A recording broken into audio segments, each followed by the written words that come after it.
Hi, this is Ed, and welcome to Global TV. We're going to be talking about Latin America. Global LatAm 5.0 will start in just a few minutes. Don't go away. And we're joined today with Stephen Howard coming from Mexico City.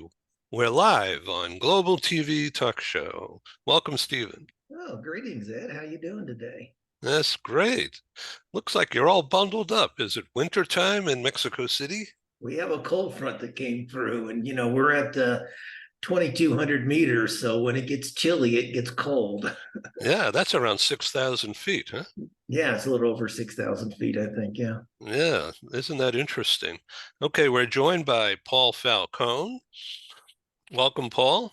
Good morning, Ed. Hi, everybody. Yeah, this is Stephen Howard. I think you guys have met before. Yes, we do. Good to see you, Stephen. Hello, Paul. Yeah, yeah. Thanks for showing up. Just in the nick of time. Yeah. No, it's just great. I was on doing a bit of a recording, and I just had a London Teams meeting for my conference there, and I mean, everything is just like, whoa, jumping together here. So, how was your weekend, Paul? Good. Our son visited us from Chicago. He was with us for the week. So that was really kind of nice. It was great to have him home, back in his room like the old days. With family? Yeah. So he came and stayed with us, and he just had to say goodbye to his girlfriend for a week, but he was able to pull that one off. So that was good. Nice of him to make the sacrifice, but it was great having him back. Yeah, that's great. So, how is your book sales for the first-time manager? Good. It's going so far so well, Ed. Knock on wood. It's hopefully the book will be a long-term kind of book. What's the expression? It has legs.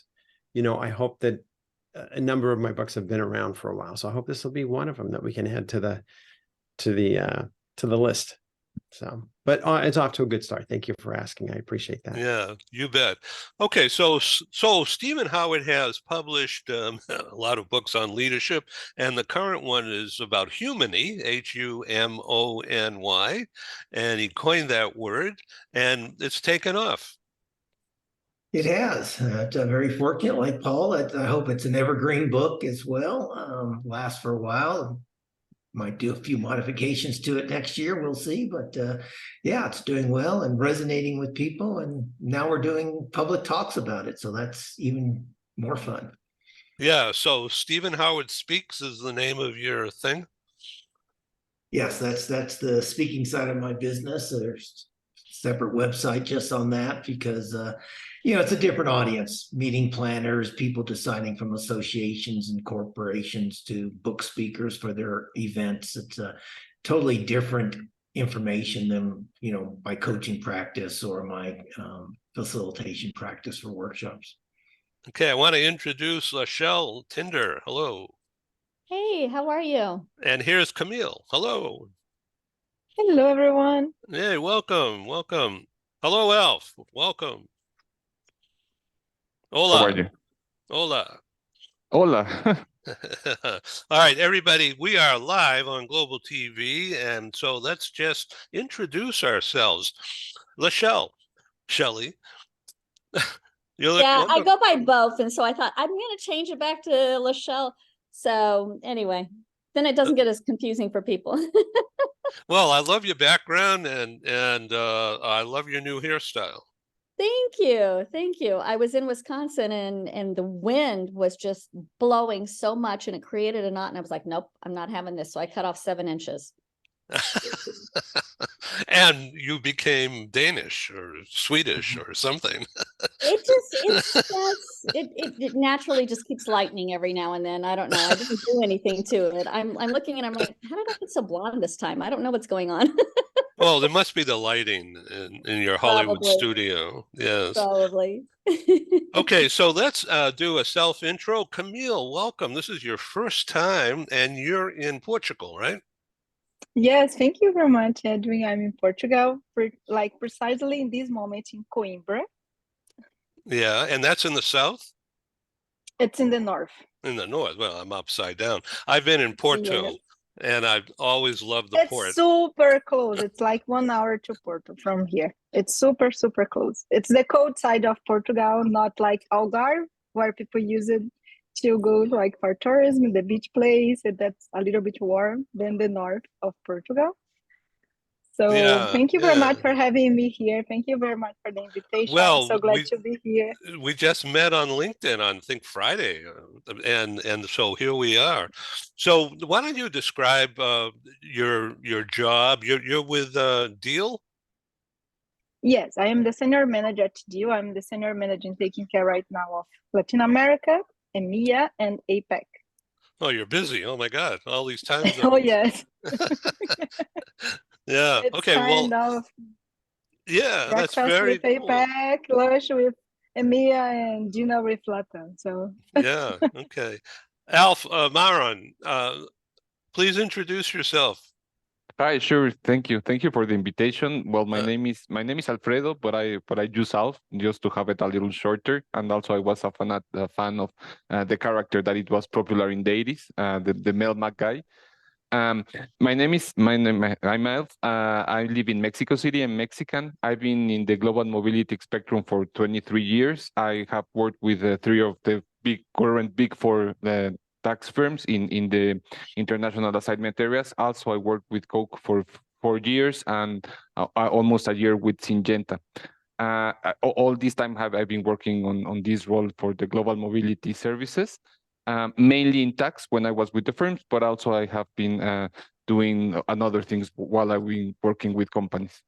Thank That's you. me. Okay, now let's introduce Paul Falcone, who's in LA. He's recently retired from entertainment industry at very senior HR levels. And also Stephen Howard, who's published a book called Humany, Humony, humanyleadership.com. And he's in Mexico City too. So you guys ought to get together. And we're going to be joined by a few others in the coming moments, but we have a full program. This show is called Global LatAm 5.0, and that's because it's the fifth in a series of these kinds of mastermind chats and bringing people together from across time and from across space, from across borders and cultures, of course, and from across industries. So, Alf, if I may, Syngenta is a high-tech food company, right? Yes, it's dedicated to the agro industry. Not only they have two big divisions. One is crops, and the other one is protection. Sorry, one is seeds, and the other one is crop protection. It's a really large company. It has grown in Latin America it has a steady growth for the last years. So it's a really interesting company. So I knew somebody prior to COVID. She was in mobility and HR in Switzerland for Syngenta. Yeah, actually, they are. The position that I held when I was working with Syngenta, it does not report to corporate, neither to Switzerland nor the UK. It reported to the HR team in the Latin America hub in Uruguay. So they have this kind of division, which is, and every company has its organization, but Syngenta has really improved or the work having these hubs depending on the regions. Yeah. So, Shelley, what do you have in store for yourself as we look towards 2024? Are you going to be in retirement, or are you going to Oh, try to latch on to something? still don't know. I mean, I've put resumes out there, looking at positions, with the background in global mobility, but also looking at people ops positions. Started writing, it's all on you, Ed, because you were the one that kept inspiring me to start writing. So I have I'm in the midst of finishing a writing course that I've been having a lot of fun with. I'm studying Italian so that I can see if I can do anything with that. But I'm really open to what kind of comes. I don't know what's going to happen, but I'm still looking at roles. I just haven't found anything that is either fully remote or in New Jersey, New York area. Speaking about New Jersey and New York, I have made an arrangement, fortunate to have made an arrangement recently, very recently, with Ernst & Young, and they're going to be my host, sponsor, and facilitator of a few meetings. And the New York Metro meeting will be announced this week. And it's going to be held in the EY Global Center, which is in Hoboken, right along the Hudson across from Manhattan. So, Shelley, I'd like you to come and be a speaker there. That'd be great. And it's wonderful to start having some in-person events with you. Yeah, And in person, first time. Yeah, Oh my God, that's yeah. great. And so more about that later. But meanwhile, Shelley, you got to meet Stephen Howard, because he is not only an author of 22 books, mainly about leadership and business thinking. So, Stephen, describe, if you can, I know you can, but what's the difference today, right today, between a bad leader and a good leader? I'm not sure I call them bad leaders, but current leaders are so focused on results, and they're bad for their people. Let's put it that way.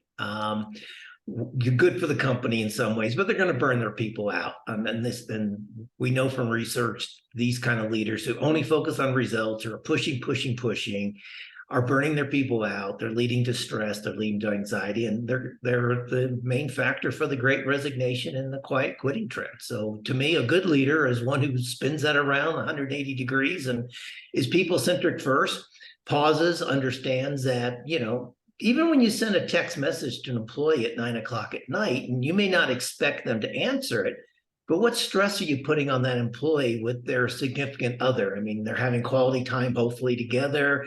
Suddenly their phone rings, they look at it, they start thinking about that, whatever their boss has said. They may not reply, but the significant other sitting there going like, hey, wait a second, I thought we were having a nice evening together. And why is your boss text you? And then all these other things happen. The person might think, well, I'll wait and answer it in the morning, but then they start thinking, well, if I don't answer it, what if Alf answers it? What if Paul answers it? How's that going to do? What's that going to do for me? What's that going to do for my career? And you're putting people under the stress that is totally unnecessary. So, Shelley, in your jobs when you were in a senior people role with the construction company, Skanska, and then H&M, and then Gilead, you had a vast experience with the different approaches that these kinds of large organizations focus on talent mobility, moving talent, internal mobility or international mobility. It doesn't matter. It's just how you take care of the people, though, right? Exactly. And I think that part of it is looking at how that leadership comes from the top down. What is our mindset? Is it really around, let's just get the job done? Or are we looking longer term in terms of the development of the people? How are we trying to meet some of their goals around development? How is it tying to our employee surveys? I would work with a number of groups, really understanding what was our business objectives, how was the mobility tying to it, but also how are we doing from a survey perspective, and what is mobility doing in that space as well? So you have to be really completely comprehensive in terms of looking at all of the different pieces of the business to really help support that talent mobility. Yeah, thank you. Camille, I love how you spell your name, by the way. It just caught my eye when I was surfing around LinkedIn the other day, admittedly with a glass of red wine in my hand. And I found your, I don't know how I found it, but there you were. And tell us about what Deal is. Because I know you're a lawyer and that you have all these hats and all these jobs. What's the big deal? What's the big deal? Well, Deal, it's like we call ourselves as a software, like a tech company. So inside Deal, we have a lot of solutions, let's say. So especially with the pandemic, a lot of the pains, like how to manage a full remote team, how to ship computers, how to hire people in locations where I don't have entity, how can I manage like a contractor's workforce, and pay them across the world in different currencies. So Deal is pretty much like a solution, a tech company, a HR tech company, where we provide solutions to all of those pains. So, okay, I found a talent. This talent is, let's say, in Brazil, but I don't have an entity in Brazil. How can I hire this person in Brazil when I don't have an entity in Brazil, but I still want to hire this person because right now this person can work remote. So why I would move this person to a country where this person doesn't want to go? So what we can do, it's like hiring this person for new. I have like 300 like contractors that I need to handle and pay them across the world. How can I do this? And also this is something that Deal can provide support with contractors. Okay, I hired this person in Brazil or those contractors, but now I need to help them with getting computers. So we have a partnership with Ho-Fi. So then we can help them to get the computers, paying them, payroll, and all those, like now we have also global payroll. So, okay, I need help. I have a lot of like entities, my own entities, but I don't know how to like to run payroll in all of them. So we also have our global payroll solution. So usually people are like, hey, Deal is a IOR company. Deal is not only a IOR company. Deal has so many solutions under the same umbrella. We are a HR tech company. So what is the company pen? What is our client pen? And then we can solve. And mobility is one of them. So for example, I want to hire someone in Brazil. This person is in Brazil under a visa, but I do want to hire this person. And the only way for me to hire this person is if I transfer the visa to an entity. When I don't have an entity, what I can do? So Deal can help with this as well. So we pretty much like do a one-stop shop to our clients to have all the solutions that they need related to HR management of the workforce remote. So are you a self-made EOR, employer of record? I am a contractor myself. So talking about myself, I am a digital nomad at this moment. So I applied for a visa to Portugal to be a digital nomad in Portugal. I understood that the location that would work better for me would be Portugal than Brazil.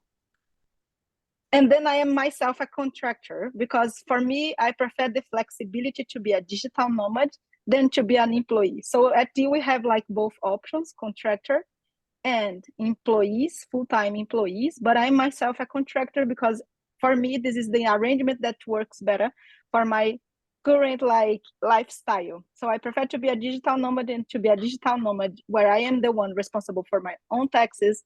I'm the one responsible for my own visa situation. So I am a contractor myself. But this is not always the same thing for everyone. So for some people, they prefer more like, okay, I cannot handle with my own taxes or with my visas. Can I have like another solution? This is the full-time or EOR solution for some of them. Thank you very much for all that. That is very interesting to me. Alf, that must be fascinating to you. Yes, actually, that's the great issue that we have now in global mobility, or we have had for the last 3 years, is about this the work from anywhere tools, right? Because it seems like really possible, and it seems something that is really pretty, but you have to be really careful of the countries that involved and the companies that actually can do something in any given country. For instance, the case that Camille is mentioning is one of the safest to have, a Brazilian with Portugal case, because it falls in a lot of things that Brazilians and with Portugal have certain availability to have this kind of situations, but other combinations might not be as well. For instance, in all the UE, it's really complicated to have digital nomads because of the regulations that they have between these kind of with the countries itself. In the other countries or the region that I'm more specialized is in Latin America, we are like 3 steps behind, except in probably Brazil. But in the other countries, we have a lot of cases, and something that is happening quite often in Mexico is you have a lot of digital nomads, but they are not being compliant with income tax. So that gives you another scenario and another point of immigration. What I have seen in the past with Deal, because I have known the company for some time, and certain approaches that we have had.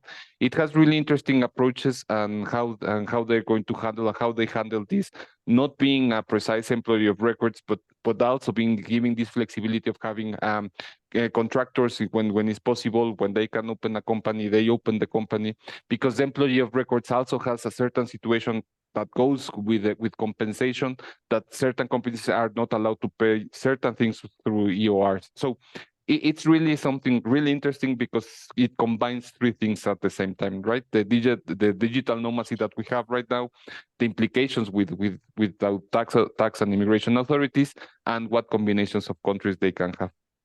Thank you. Paul Falcone, in all your experience with Paramount Pictures and the other entertainment organizations, did you ever have digital nomads? No, I think that concept is kind of new, but Camille, I could have really used you back in the day when I was head of international HR at Paramount Pictures. It's changing very, very quickly, Ed. The reality of this stuff is, we talk about just-in-time solutions. The ability to move people across the globe, the technology that's available now. I was doing international HR 10 years ago. This wasn't even on the radar screen. It was much more specific, concrete, less flexible. We didn't have that same level of fluidity. So I think the fact that, Camille, what you're doing, and Alf, what you talk about, I know the tax implications were really difficult. But now I think, with the exception maybe of the EU, when you look at certain things that are much more regulated, the fluidity among nations is much stronger now. It's great to see. So a great solution, Camille. You're part of a wonderful organization. It sounds like you're doing a lot of great changes out there. Paul, tell us about your speaking engagements. I know that you're doing more of that, or you want to do more of that. Yeah, I retired. I transitioned. I left 30 years of corporate HR behind last summer. And so now I do management training, executive coaching, and keynote speaking. So that's kind of the three things that I focus on. Plus, I'm a writer, you guys, kind of like Steve. And so I have a little bit more time to focus on my writing now, which is nice. But the thing, Ed, over and over again that I'm seeing out there is, when you look at millennials, the Gen Y, the 45 and under crowd, and you look at the Zoomers, the Gen Z, the 25 and under crowd, these are the most studied generational cohorts in world history. We know everything about them. Wise companies are looking at what their top 5 priorities are and trying to build around that. One of those areas is consistently career and professional development. And so that tends to be what I'm focusing on right now in terms of my training, because companies want to do something new. They're coming out of COVID, right? We're in this post-COVID reintegration phase. People felt like they've been treading water in their careers for 3 years.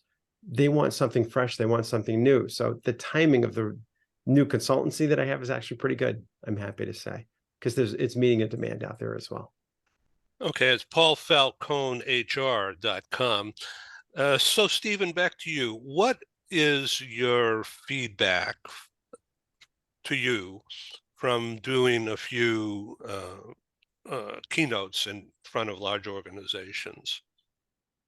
How has your response been? I'm sure they'll give you a standing O, but I mean, what are you taking away that you've taken and you're thinking about internalizing and making changes? What's the experience that you're getting? The word takeaway is a great word, actually, Ed. I mean, people, the audience wants takeaways. They want actionable items. They want to be, they don't, it's kind of twofold. The meeting planners, the people paying the checks, they don't want the high-end motivational rah-rah speaker in today's world. They want somebody more of a thought leader, somebody who's like Paul, practitioner on the ground, can share their experience running global HR, whatever it happens to be. His new book, First Line, what does the first line leader need to know? The audience wants those takeaways. They want practical steps. They want to be a little bit inspired, a little bit motivated, so they will make some changes in their lives, but mostly they want information. And I not to brag, but I just did a talk a couple of weeks ago, and I got the feedback on Friday, and the accolades were wonderful. It was like, hey, great way to end the conference, new insights, new thinking. We really appreciate it. Something I'm going to put into action. That to me was very rewarding, that the audience, what I talked about resonated with them, and they can actually implement some of the ideas I shared with them. Okay, so let's talk about the book, Humany. What Humany, Humony?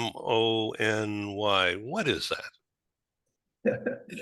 Humany is a word I concocted. Sitting on my balcony one evening, watching the sun go down, had my glass of red wine in hand, and I was thinking about harmony. I was thinking about harmony in the workplace, and I was also thinking about coming out of the pandemic, how leaders needed to be more people-centric, focusing more on the fact that they're leading human beings. They're not leading assets. They don't lead resources. They don't lead headcounts. And certainly they should not manage people. They need to lead people. So somehow the thoughts swirling around my brain, I combined the word human, humanity, and harmony into a word I created called Humany. And it's I use it to kind of tell leaders that they need to focus on the fact that they're leading human beings, and they need to create workplaces of harmony and well-being. Interesting. So, Camille, I'm doing a London meeting, a live meeting in London on December 7th. And this is the second in a series that I'm doing with the bank, HSBC. They're the host and sponsor of me.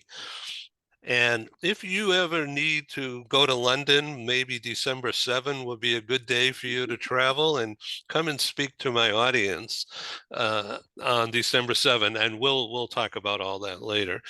But I also want to invite you to be involved with me on another TV show that we do. Another one is called Global India, and another one is Global Japan and Asia Pacific. And these are new. And if you have business there, then it would be a good fit, I think. So let me get back to you about that. All let's exchange messages. Paul, I know you have an affinity for Germany, and you have language skills there, and also some history. We have people in Germany that have been on our programs, as you know, and they've invited me to do more in that regard in the new year. So there's a lot going on, and there's some broadcasting possibilities there. You're in demand, Ed. Anything I could do to support that, I'd be happy. Well, you are, and that's what makes me look good. So thank you. So tell us about your newest book. It's number 17, I believe, or is it 16? This one is 16. Yeah. Yeah. Very, Okay. very good. Very good. 17 will be out in the spring. Yeah, it's called Leading Through Crisis. And there's a book out there called The First Time Manager that the American Management Association and HarperCollins Leadership have, that's been since the 80s. I think it's in its 7th edition. It sold 500,000 copies. They decided they want to build out a whole series of books under the First Time Manager. So they said, Paul, will you write the First Time Manager HR? And I said, I would love to. That's the one that comes out in the spring of 2024. But they said, before you write that one, we want you to write one that can pair with the other books. What's a topic? Could you give some thought to what a topic would be that would sell with the First Time Manager sales, the First Time Manager finance, marketing, IT, whatever? And the answer was Leading Through Crisis. I was exhausted when it's really tough. These are tough times right now. Coming out of COVID has a lot of implications. And so I wanted to write a book that was practical, but that addresses the fact that people do feel overwhelmed out there, and maybe hopefully how to make their lives a little bit easier in the workplace. So that was the theory behind it, Ed. Thank you. We'll get right back to you. Welcome, Ileana, again. Ileana is in Texas, originally from Venezuela, has a long history of executive work within the petroleum energy business. And you are a Latina, and you wanted me to talk with you or to ask you to talk about the Latin Mafia. What is that? Hi, everyone. Ed, always a pleasure to be here and see familiar faces. And yeah, that's a term that always makes me laugh because we call it the Latin Mafia. And really, even since I left Venezuela, I always have found a group of Latins. So the first one was when I went to my MBA. I went to Thunderbird in Phoenix, Arizona, and in that MBA program is really for global people. It's a specific, really profile of students, and they have like cultural nights where they celebrated and share their traditions and everything. And there was the Latin American, and then some the Brazilians did their own thing in Asia and everything. But it was funny always to have the Latin Mafia. They call it, oh yeah, the Latin Mafia, we're gonna go together, we're gonna do this Latin Mafia. And sometimes mafia has a bad connotation, but it's like in the good and the bad, we all came together as a family. Then I started working with my employer, but here in the US, and somehow we found each other and we formed the Latin Mafia. So it was like everywhere we go, everywhere where I've been, there's always a Latin Mafia, and no negative connotations. It's just a fun way to say, okay, we are together, united, like the Musketeers. And it's just funny, and everybody, every time people will see us at the cafeteria, say, oh, here we go, the Latin Mafia again. And the people think that they cannot join, they cannot be part of us, and we welcome everyone. But it was always funny to see and to find and to create our own organic Latin Mafia. So it keeps going, it keeps growing, and it comes up everywhere. So I don't know if the other have had that experience of, I mean, I know Steven now is part of a Latin Mafia. Yeah, right. Alf, are you impacted by the Latin Mafia?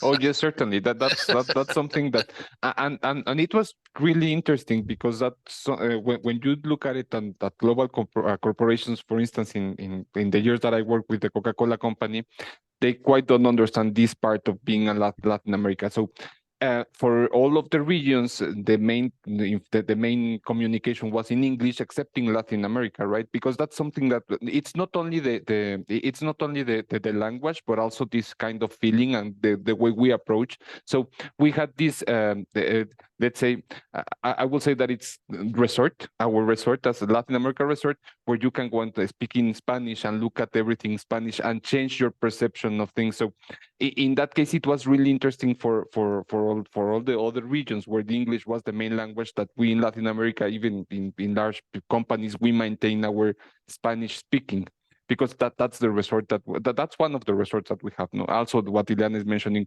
we welcome everybody, and if you speak Spanish, you are going to be really on the other side, and everybody will cherish you more. But if you want to be part of a Latin Mafia, that's always welcome. So Ileana, between you and Adriana, you're part of the Latin women mafia, right? Yeah, that's an even bigger and stronger, and yeah, like don't mess up with Latin women. Well, Steven, what do you say about that? Oh, you're on mute. You're on. The women Latina group is a muy fuerte, much stronger, without a doubt. And it's interesting is we joke about this slightly, but here in Mexico City, Adriana, my girlfriend, most of her friends seem to be Colombian, and so now we have a Colombian mafia here in Mexico City, and again, with the nice tonation of mafia. And actually, we're having a party in our house next Saturday, and all the Colombian mafia is coming. We got Venezuelans coming. We've got a guy from Spain coming, and everyone is bringing a appetizer or a tapas from their home country, as well as a bottle of wine from their home country. And so we're going to have like 6 couples here and celebrating kind of an international afternoon, which is really fun. Oh, that sounds really great. Yeah. So, Camille, how often do you get to visit Latin America? Well, very often, like I'm originally from Brazil, so it's kind of my home country. So I always go to Brazil. Right now, I'm trying to go more like to UAE, APEC, like try to visit my teams there. But it's so for me, I am passionate about culture, like different culture. For me, like leading 3 different teams, like leading Latin America, what I love dearly. I lived in Mexico, I lived in Peru. I also visited many countries there in Latin America.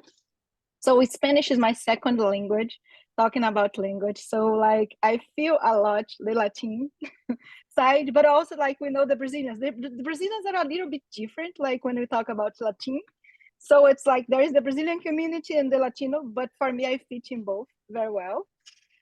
And then when we are working with Europe, Europe is also totally different. Like even if you talk about Americas, like Latin America and North America, it's also different. And now Europe and APEC is so fascinating. Like how the things work there, like the culture there, the style of working there. So leading a team of 3 regions right now, it's for me, it's like I am always like getting more and more from a cultural and learning for each person of my team. So I'm always like in love with by being the mobility field, but also by have this to be blessed to experience these all different cultures across the world.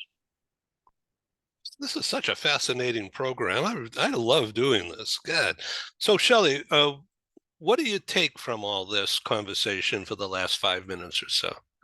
I am Latina. I don't know if you guys all know that about me. I but, didn't know that. I identify as Latina. So unfortunately, from an HR perspective, Paul, if there's something you can do is get forms to say, how do you identify ethnically?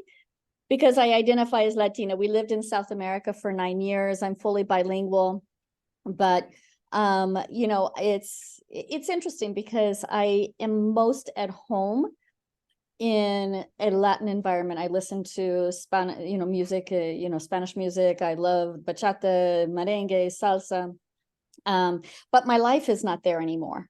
We left in 2003. So I miss that a lot. But yeah, I if I hear anybody speaking and I can hear the accent, I'm like, Peru, Mexico, or Brazilian is very specific. I studied Portuguese at the Brazil House in New York, but as a Spanish speaker. So I arrived into the class and the woman says, I think you may be in the wrong class. This is for Spanish speakers. And so I answered her, back and forth. Oh no, just stay. So Oh, that's I fun. mean, I was married to part of the Argentinian Spanish mafia, the Latino mafia from the Argentinian side. So been there, done that for a number of years. Okay, everybody, look down the bottom of the screen to the chat and please enter your website or your email or your phone number and connect, okay? Because that will certainly be part of the ROI each of us takes away going forward. We will be doing another Latin America focus program, and right now the date is November 28th. And I invite you all to consider joining that program. It will have a Brazil focus, but it will be Latin America in width and breadth. Also coming on the program, hopefully in the next few minutes, is a corporate guy, a friend, Mark Bicocci, is head of mobility with Hilton Hotel Corporation. But he's got a lot of stuff going on right now, and he doesn't know what time he's going to join us today, if at all. But he sent me a message yesterday saying that he's going to try. So Ed, I have a question to pose out to the audience, if it's okay. Please.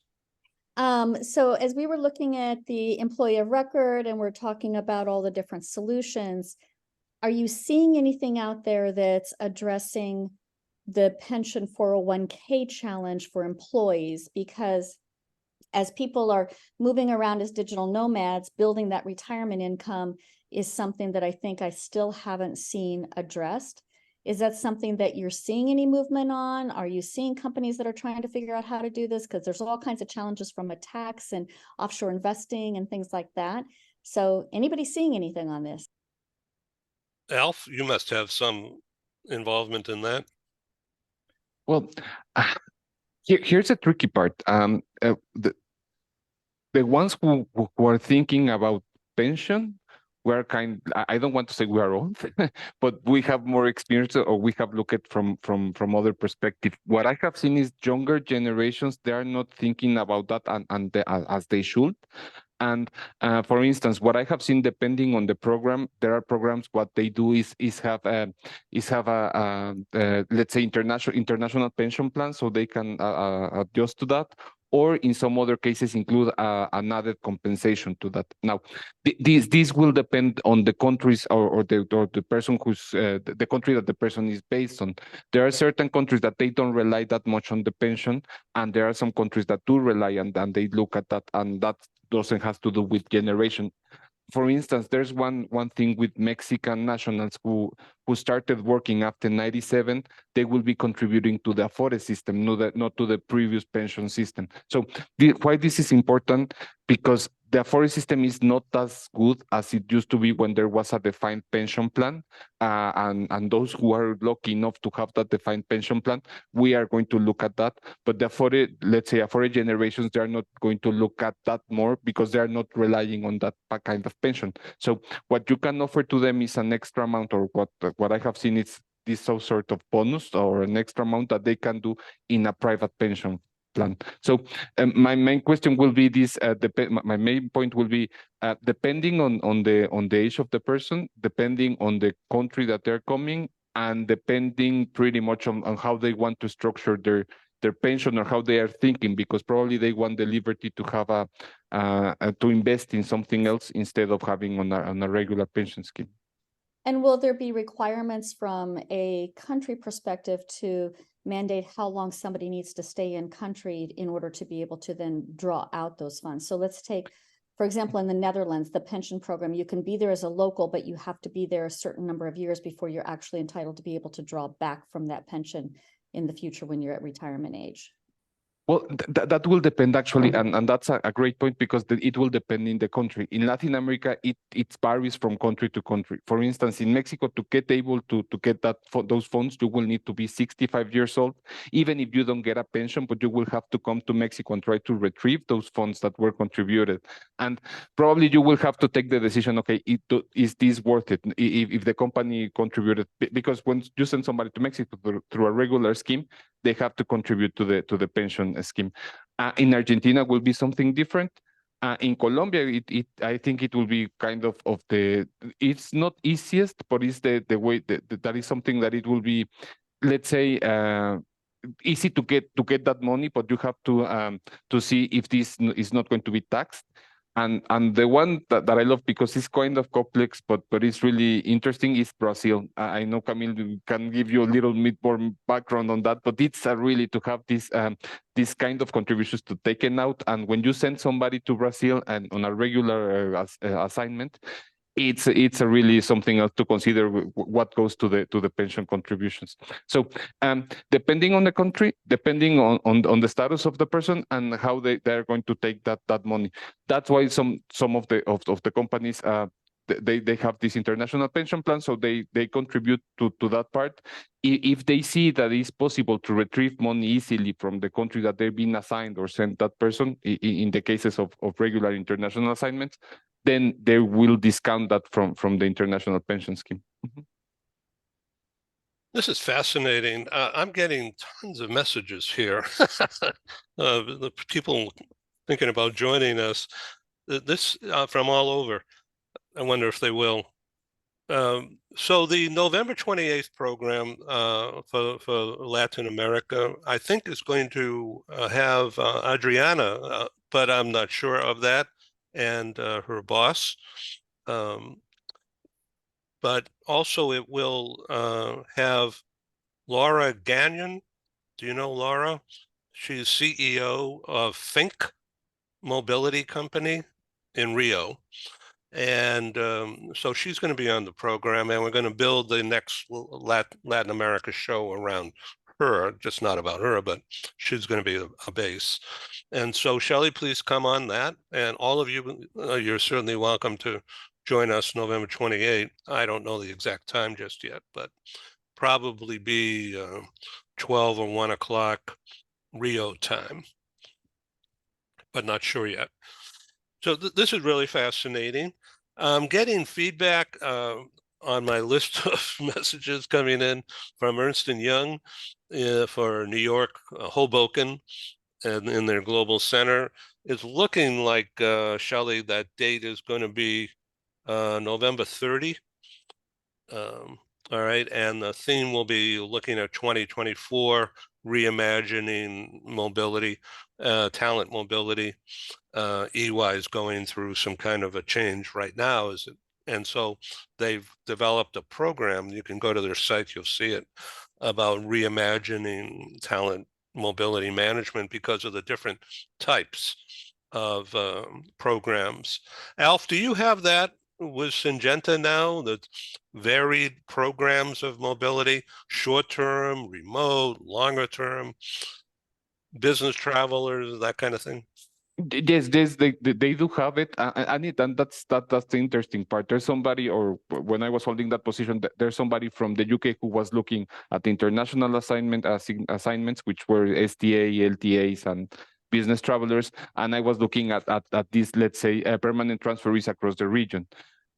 So they do have, and they have a really strong program and pretty explicit about the policies and a lot of policies to look at. But they do have that program. Mm-hmm. Yeah. So let's hear from Camille on that. There's so many different programs, right? As you were talking about earlier. It seems like it's a no-brainer. Well, why not? You know, where is that flexibility block coming from? Is it coming from the board or from people who have not experienced international relo?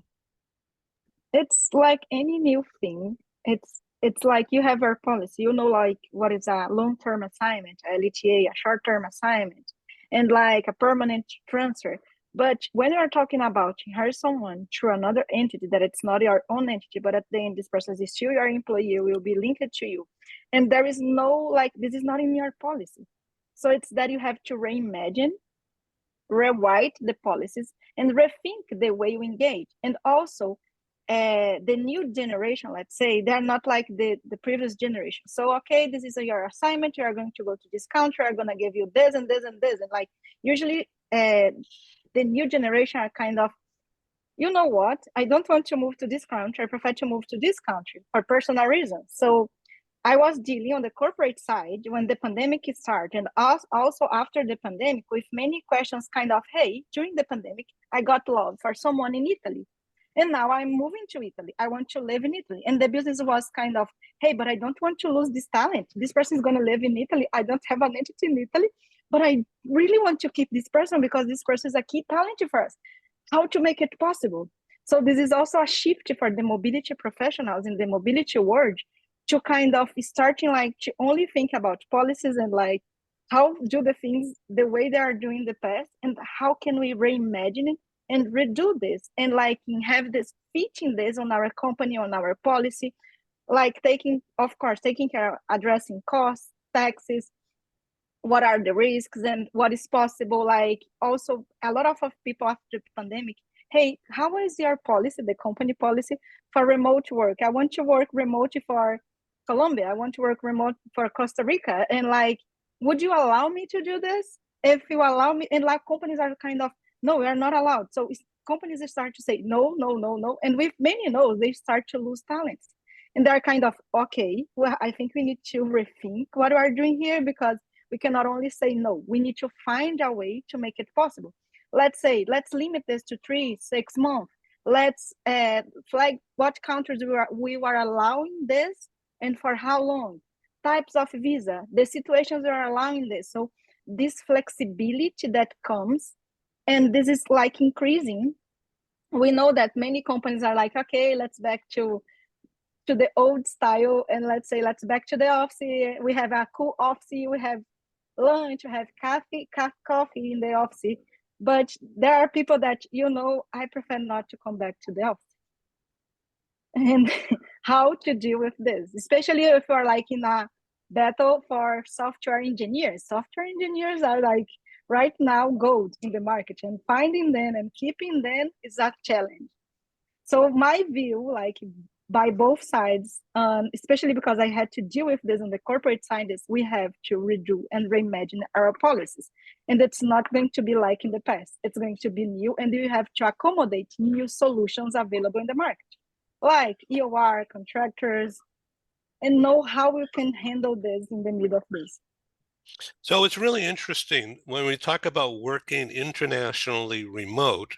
It's like me, I'm in San Diego, but right now I'm working with Camille in Portugal and Ileana in Texas and Alf in Mexico and so on.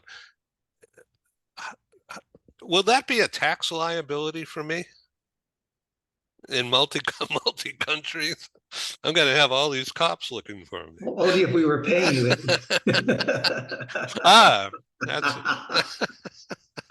it. Shelley, did you have that when you were working at H&M? Yeah, I mean, we had a 30-day policy, I would say. Basically, it wasn't policy, I would say practice, where people could be remote up to 30 days, because that's sort of safe zone in most countries. It depends. And we had it was a simple questionnaire that you had to complete. We did a quick tax analysis around it to determine, do we have any risk? Do you have any risk? And based on that, we would allow people to do, yes, 30 days, you can be in this country. And a lot of it was role dependent. So I think kind of looking at what Deal does, and I remember the first time I met the owner of the company. First of all, great company. And I think that, looking at how you tie that work of an employer of record to job descriptions, and then how is that going to impact your future immigration needs whenever you're trying to get visas?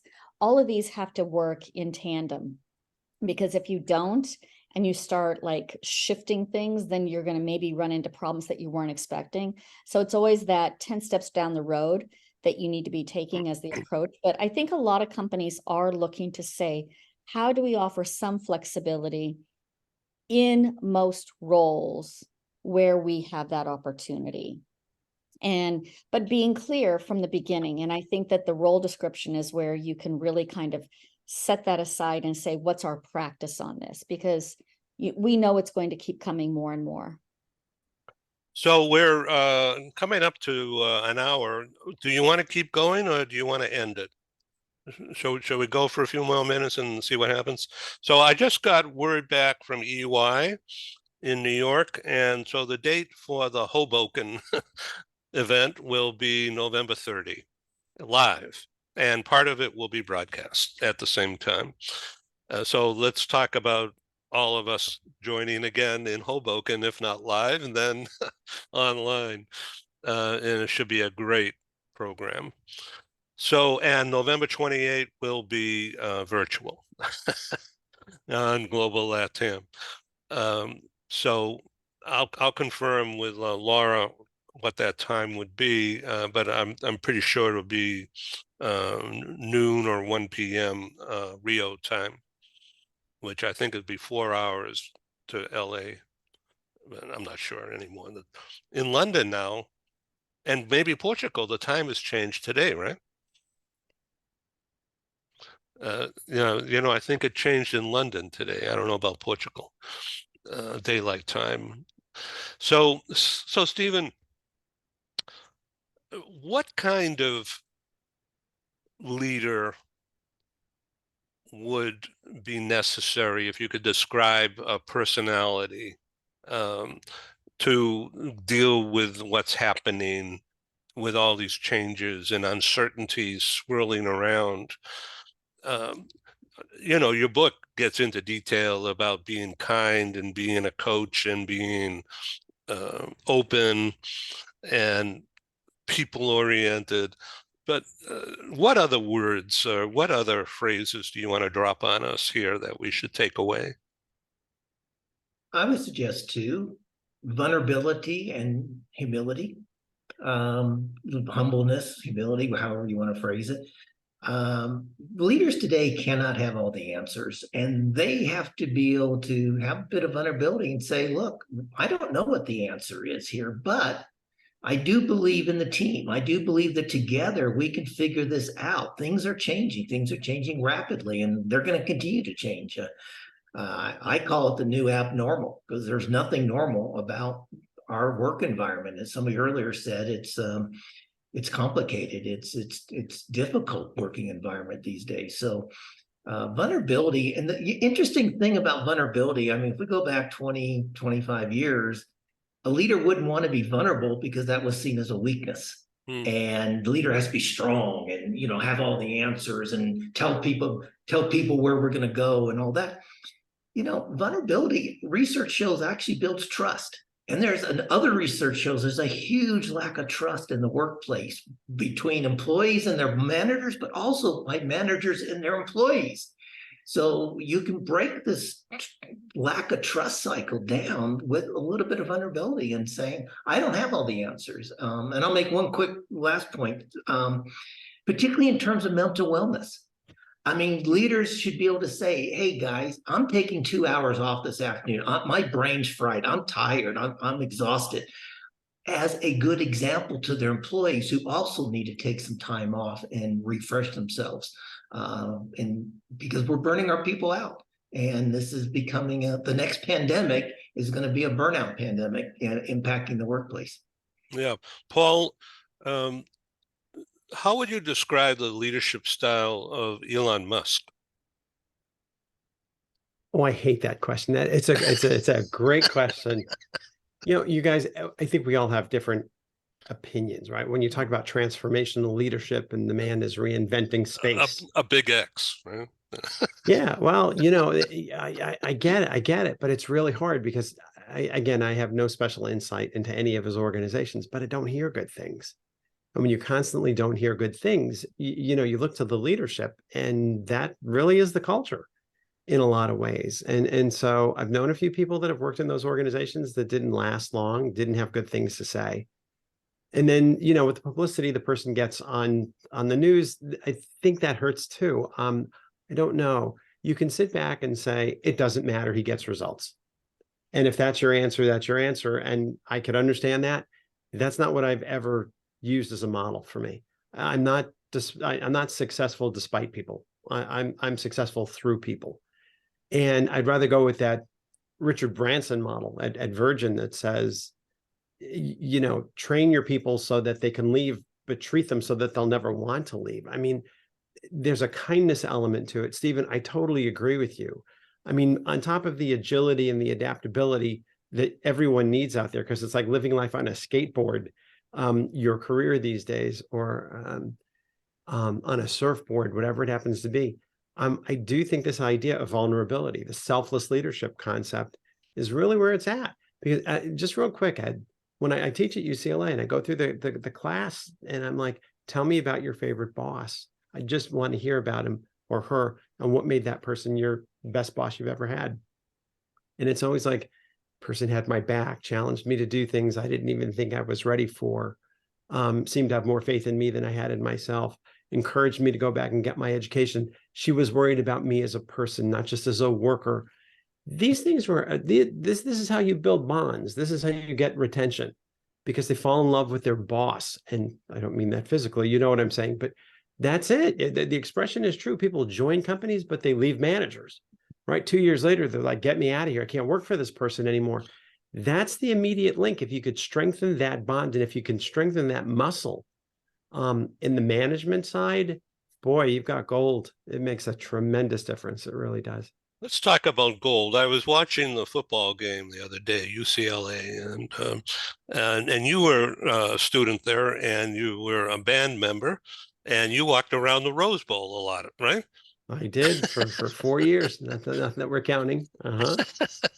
Okay, so now let's talk about the team, the football team, and the coaching, and bringing people to work as a team under those harsh conditions, violent conditions. It takes a certain kind of leader to coach a muscular team, right? Yeah. And it depends where you want to build the muscle. If physical muscle is your game, being on a football field is a great place to have a coach. In the workplace, the muscles aren't going to help all that much if they're physical, but they have to be almost more psychological, or however you want to phrase it. How do you get the best out of people? And we make it so hard because we tell ourselves all these narratives. Stephen, what you were mentioning earlier, well, I'm the boss, I have to have all the answers. Nah, not really. Not in today's day and age. That doesn't work. These are knowledge workers. This is not Henry Ford's conveyor belt line where they were building Model Ts and the boss had all the answers and told you what to do. Everyone today in leadership is a coach to a certain degree. They have to know how to, get people to answer the questions on their own. Stephen, what were you going to say? I know that you. No, I don't want to interrupt you, Paul, but Ed's question just threw a thought in my brain. How many leaders say, I'm afraid of training my employees in case they might leave? But if you have the mindset of a football coach, a college football coach, those employees, so to speak, those players are going to leave in 4 years or 3 years. And you still want to train them. You still want to get put the most into them during that 4 years. And even a professional football coach, players have a lifespan of 12, 15 years maximum. You still want to train them every year, put the most into them. You just sparked an idea in my mind, Ed, so I just had to throw that out. But very different concept than the leader in an organization says, well, I'm not going to spend money on training my people. What if they leave? What if I train them and they leave? And of course, I always say, what if you don't train them and they stay? And they don't. I knew you were going to say that. That's a good one. But thank you, Ed. Yeah, that's got to be a new book, I think. But I'm not going to write it. You will. Paul and I will co-write it. There you go. That's it. All right, go and come back to the TV show. And so, okay, let's go to Ileana. Oh, yes, sir. Just one thing, and now that you were talking about football, and this is something that it was because I really enjoy football, but what Parcells did with Mark Colombo, I don't know if you remember, but he was a first draft round pick from Chicago, but then he didn't have a very nice career there, and actually he was hurt a lot. He brought him back to the Cowboys and left him a year without playing and just training his body, and he actually get another shot with the Cowboys and had 4 great seasons with them, and then he became a coach. And what Parcells said at the moment when he took Mark Colombo, it was somebody thought of him highly, so he must have something. So he had patience, coached him back, bring him back to football, and had a great professional player again. So this program is all about Latin America, and there's so many graphics that I included on the website, which you've all seen, showing the economic power, the economic growth and development. So Ileana, you wanted to talk about Latin women in the workforce in Latin America.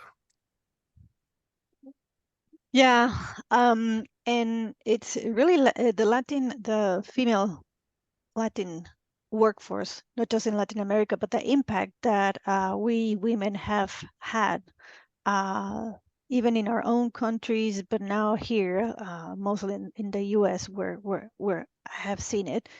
So I spent 24 years of my career, actually born and raised at ExxonMobil, and again, going back to the Latin mafia, I've always kind of surrounded myself with people and friends and colleagues from different nationalities, but I definitely found a special and safe zone, safe area, comfort zone with my Latin friends. And a lot of support actually came from women. And I think we share the same struggle because we're all moms, we're all wives, we're all daughters, and of course professional. And it's amazing how much energy, how much strength do we get even when we're in difficult situations or the struggle. So the support that in my case I have received from my Latin colleagues and Latin friends, but also not just that, but the support that I have given to my friend colleagues. Not that I don't do it with other people, but it's just, I think we feel we are like a family. A good example is Adriana and I.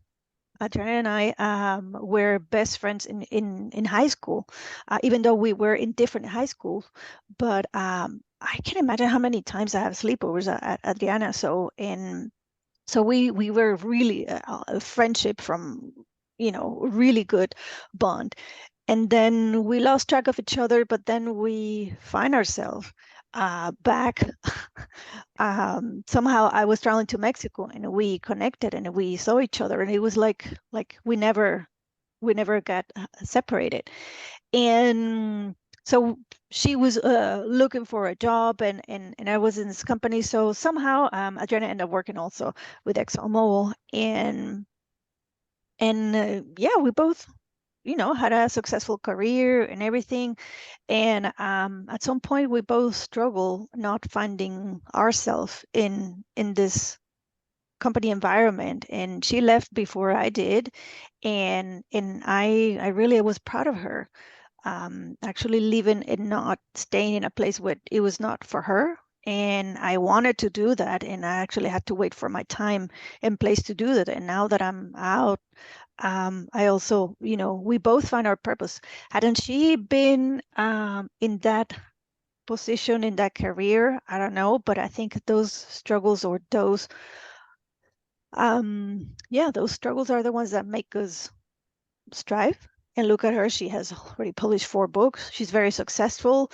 I launched my own firm. So all this struggle is for a reason. But my point in all this is the support that we get from our friends. And even I don't have best friends, Latin best friends like I have with Adriana, but having Latin friends that have supported me along my career in the early stages, 20 something years ago, and a year ago, a few months ago. So it's a common thing that I think it's about trust. It's about sharing the same struggle, sharing the same values. And I think it's beautiful, and I'm going to keep supporting all my Latin friends and non-Latin friends, because as I said, we're a mafia, but we welcome everyone. And I think this is beautiful, and we need to share our stories. And I have 2 girls, 2 daughters, and I hope they have all kinds of a circle of friends, but they also have Latin friends, and they say, "Oh, Mom, I understand why you act or you have so much fun with your Latin friends and stuff like that, because it's like we're in family. It's like we are in Venezuela, or we transport our little piece of country or home wherever we go." So it's really beautiful. Thank you so much for sharing that, Camille. Ileana. Yeah. Oh, I think she's passing it to Camille. Oh, Yeah. sorry. Oh. Yeah. Or I don't. Okay, Camille, do you want to speak? No. I just have I have a hard stop right now, so I need to leave. Yeah. So Okay. it was great to meet you all. It was really a great conversation. Thank you very much, Edwin, for putting this together. Thank you. This is amazing, really amazing. I enjoyed my time here, and I just want to thank you all very much for this nice chat. Thank you very much. Come back again. So let's bring this to a close. And there's a lot going on, as you can tell by all this breaking news here about Ernst & Young, and I'll keep you all informed. So once again, Shelley, that date in Hoboken is November 30. Please block your calendar. And please advise me on others who you know, corporates from New Jersey who we can invite. There's no fee. No fee. I do want sponsors, but no fee to attend. Ernst & Young is inviting some of their clients, of course, and I think that room is going to seat 50. and they've already reserved 10 to 12 seats, maybe 15 for their own needs. So I got to fill the rest. Okay, so please be a speaker, Shelley, Looking as forward to well. it. Great. Looking Okay, forward to good. it. I'll round Hey. up some people. Okay, good. Let's talk. Thanks, everyone. Thank you, everybody. Signing everybody. off from Bye, everyone. Thank you San for your time. Diego. Thank you, Alf. Please come back. Bye. Thank you. Okay, Bye. thank you. Bye-bye. Thanks, Ed. Ciao. Thank you all. Bye-bye.